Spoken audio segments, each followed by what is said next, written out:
ჭიათურის მაჟორიტარ დეპუტატს მალხაზ წერეთელს ახლა ოჯახისთვის მეტი დრო რჩება.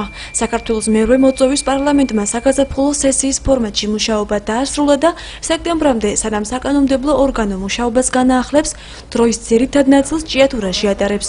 კარს მომდგარი არჩევნების წინ საინტერესოა, როგორ აფასებს საპარლამენტო მუშაობის 4 წლიან ვადას მოქმედი მაჟორიტარი დეპუტატი. ოთხივე აღმსარებლები ვართ და ვიცით, რომ სწორი ცხოვრებით, მართალი ცხოვრებით ასე ვზდიდით ჩვენ შვილებსაც და დღესაც ამას ვქადაგებთ მასთან ერთად, ჩვენ მოძღვრებთან ერთად ასევე, რომ ეს გზა არის ყველაზე ნამდვილი და ჭეშმარიტი გზა და ამ დროს სიყვარულსაც დიდი ძალა აქვს, ერთგულებასაც დიდი ძალა აქვს და მე მიხარია, რომ ყველა იმ საქმეში და ყველა იმ ნაბიჯში, რომელიც მე გადავდგე, გადადგა თუნდაც ჩემმა მეუღლემ და ის ერთ-ერთი წარმატებული მენეჯერია ვთქვა თავის საქმეში და ისე მინდა აღნიშნო, რომ ბოლო 6 თვის შედეგებით პირველი მენეჯერია მაგთის ესე იგი სისტემაში. ჩვენ დიდი შრომას ვდებთ გარეთაც, ოჯახის გარეთ და დიდი შრომას ვეწევით ასევე ოჯახშიდაც. მას შეუძლია სხვადასხვა ფორმით გამოხატოს სიყვარული და პატივისცემა მეუღლის მიმართ. დღესაც მიუხედავად მის დატვირთული სამუშაო გრაფიკისა სხვადასხვა ფორმით, თუნდაც მესეჯის სახით შეუძლია კიდევ ერთხელ შეგახსენოს, რამდენად ძვირფასი ხარ მისთვის და რამდენად მნიშვნელოვანი ადგილი გიჭირავს მის ცხოვრებაში. ტელევიზორის ყურებას დატვირთული გრაფიკის გამო ერთად იშვიათად ახერხებენ, თუმცა როცა ამის ფუფუნება აქვთ, ერთობლივი გადაწყვეტილებით უპირატესობა სპორტულ გადაცემებს ენიჭება. როდესაც მამა საპარლამენტო ტრიბუნიდან ან ტელეეთერით საუბრობს, მარიამ და ანა წერეთლები განსაკუთრებით ღელავენ. იშვიათად ხედავ ხოლმე მამას, მაგრამ ძალიან ამაყი ვარ და რაც პოლიტიკაში წავიდა, მის მერე პასუხისმგებლობაც გაგვეზარდა ჩვენ შვილებს და კიდევ ვისურვებდი, რომ ესეთი ღირსეული, პატიოსანი ადამიანი გვენახა კიდევ პოლიტიკაში. ის რომ თქვათ მირჩევნია მე პედიატრი იყოს თუ პოლიტიკოსი, ეს ასე თუ ისე რთული საკითხი არ არის მაინც. ამ 4 წლის განმავლობაში მე ბედნიერი ვარ, რომ ყავს ისეთი მამა, რომელმაც შეძლო, ყოველ შემთხვევაში ცდილობდა, რომ ძალიან ბევრი სასიკეთო რამ გაეკეთებინა. მამისგან როგორც უახლოესი მეგობრისგან რჩევას ხშირად იღებენ და ითვალისწინებენ. რჩევას თავადაც ხშირად აძლევენ. მამის მსგავსად შვილებმაც სამედიცინო სფერო აირჩიეს. მალხაზ წერეთელი ამბობს, რომ პედიატრიიდან პოლიტიკაში გადანაცვლება მისთვის ემოციური და რთული იყო. ყოფილ პაციენტებთან ურთიერთობას დღემდე ინარჩუნებს და სამედიცინო სფეროში დაბრუნებას არ გამორიცხავს.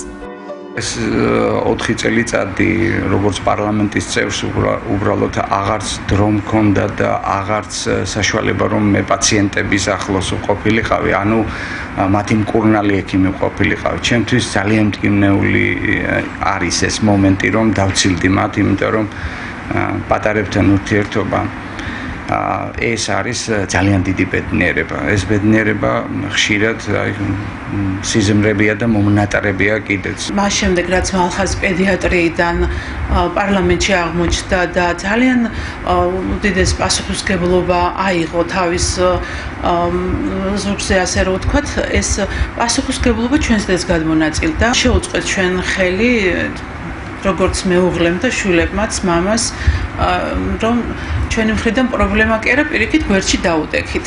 მალხაზ წერეთელს როგორც პარლამენტის წევრს უფლებამოსილება ოქტომბერში საპარლამენტო არჩევნების შემდეგ შეუწყდება. ჭიათურის სახელით საქართველოს პარლამენტში 4 წლის განმავლობაში მოღვაწეობდა. პარლამენტარი ამბობს, რომ ამ პერიოდში ჭიათურისთვის უმნიშვნელოვანესი არაერთი საკითხის გადაწყვეტა შეძლო. მათგან ყველაზე მეტად ბუნებრივი რესურსების მოსაკრებლის შესახებ კანონში ცვლილების შეტანას მიიჩნევს. ჩემი მიერ ინიცირებული კანონპროექტი შევიდა ძალაში 2015 წლის 1 იანვრიდან და დამატებით ვიმეორებ, ჩვენ ადგილობრივმა ბიუჯეტმა მიიღო 3 მილიონ ნახევარ ლარამდე და მომავალი წლიდან აი ამ 2016 წელს და შემდგომ წლებში მიიღებს 5 მილიონს ყოველწლიურად. ძალიან მიხარია რომ მოვახერხეთ ასევე და მოვახერხე პირადად ჩემი აქტიურობით ქალბატონ ელისო ჩაფიძეც გვერდში მედგა, იმიტომ რომ ეს ორი ჭიათურისა და ტყიბულის რეგრესის პენსიონერებთან იყო დაკავშირებული. ჭიათურის მასშტაბით 500-მდე ოჯახს დაენიშნა რეგრესის პენსია, გაუჩნდა დამატებითი საარსებო წყარო. ვარ ჯანდაცვისა და გარემოს დაცვის კომიტეტების წევრი, ამიტომ პარლამენტი ის ადგილია, სადაც ისაზღვრება სხვადასხვა მიმართულებებით ქვეყნის პოლიტიკა და მე აქტიურ მონაწილეობას ვღებულობდი ჯანდაცვის კუთხით და გარემოს დაცვის კუთხით პოლიტიკის შემუშავებაში. ის რაც მოხდა და ჩვენმა ხელისუფლებამ შეძლო განვლილი 4 წლის განმავლობაში ამ ორივე მიმართულებით, ეს არის კოლოსალური სამუშაო შესრულებული. მალხაზ წერეთელი დღემდე მოუგვარებელ პრობლემებზეც საუბრობს. მანგანუმის საბადოზე არსებული ზოგჯერ გამოკითხაობა, საქართველოს კანონების, საქართველოს კონსტიტუციის იგნორირება. თუ ჩვენ სათავეს არ მოუარეთ ამ პრობლემათა ჯაჭვში, სათავე არის საბადოზე კანონების უხეში დარღვევა. თუ ჩვენ სათავეს არ მოუარეთ, ისე ქვემოთ მყოფი პრობლემები ვერ მოგვარდება. სამწუხარო ის არის, რომ ვეღარ ხერხდება პარლამენტის შეკრება, რომ იქ ეს ამ თემების, დაწყებული თემების გაჟღერება კვლავ მოხდეს. შესაძლებელია სექტემბერში კვლავ შეიკრიბოს და წესით უნდა შეიკრიბოს, იმიტომ რომ კონსტიტუცია ამას გვავალებს. მაგრამ ეხლა მთავარია ეს სამი თვე იქნება, რომ იმ დაწყებული წყლის პროექტი ყველაზე მეტად მაწუხებს და აი ამ წყლის პროექტის ლობირება და ბოლომდე გაყოლა და სამამტყოფოს თემა. სანამ მალხაზ წერეთელი პარლამენტშია და ამ მომრჩეველთა ინტერესებს საკანონმდებლო ორგანოში იცავს, ჭიათურელები მასთან კონტაქტს მაჟორიტარი დეპუტატის ბიუროს საშუალებით ახერხებენ. ჭიათურის მოსახლეობის წერილები სწორედ აქ იყრის თავს.